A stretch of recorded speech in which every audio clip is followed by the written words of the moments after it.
Today I will be touching on a very delicate subject. So, viewers warning before I begin. So this is a very sensitive subject.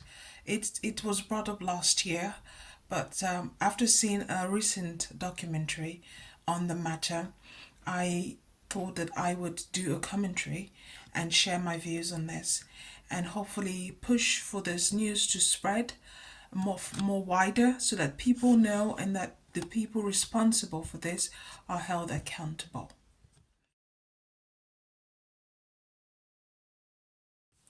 Hello everyone, welcome to Comfort Community. If you're new to my channel, thank you for clicking on the video and welcome. If you're a regular, thank you for coming back and for watching my videos and for supporting. Thanks to all of you for your comments in my previous video on South Africa. I can see that that video touched a lot of nerves. Just know that the purpose of my channel is to bring to you news from Africa, but also create a community of people who want the best for Africa, who want to see the advancement, the development, the growth of Africa and its people.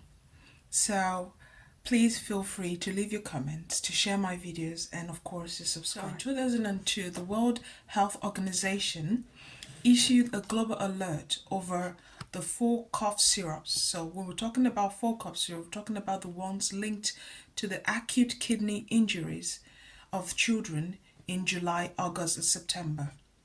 So these children were in Gambia. So the parents of these children told the news that their children stopped being able to pass urine after being given the syrups, and their condition worsened. Efforts to save their lives were fruitless. So the products in question include promethazine oral solution, cofexmalin baby cough syrup, Macof baby cough syrup, and Magrip N cold syrup. These were all manufactured by an Indian company called Median Pharmaceuticals, had failed to provide guarantees about the safety, according to the World Health Organization.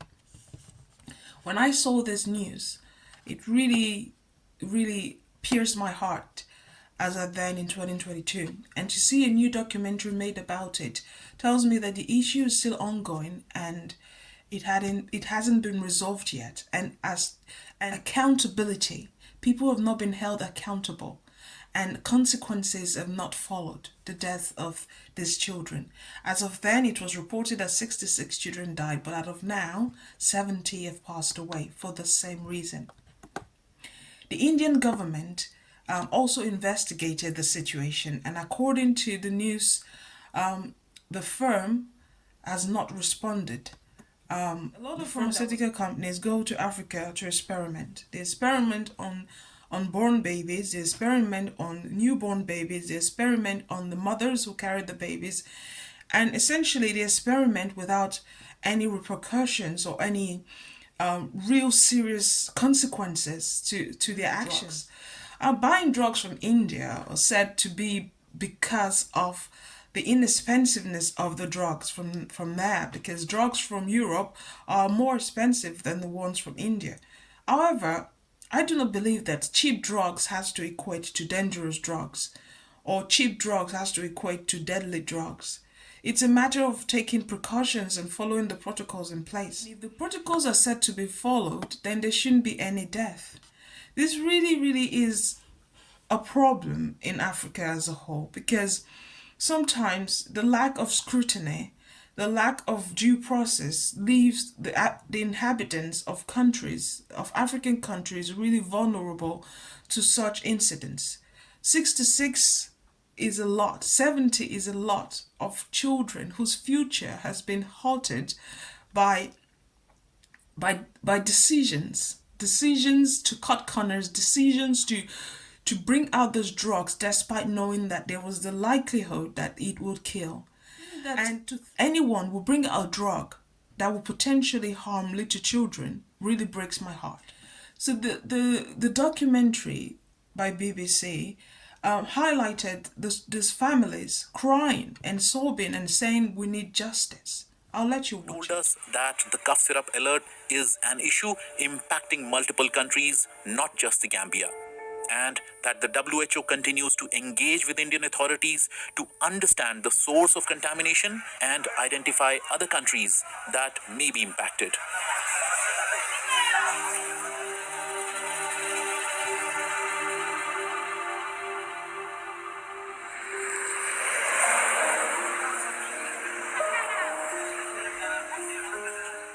Families in the Gambia have approached the court for justice and insist they would not hesitate to knock the doors of Indian or international courts.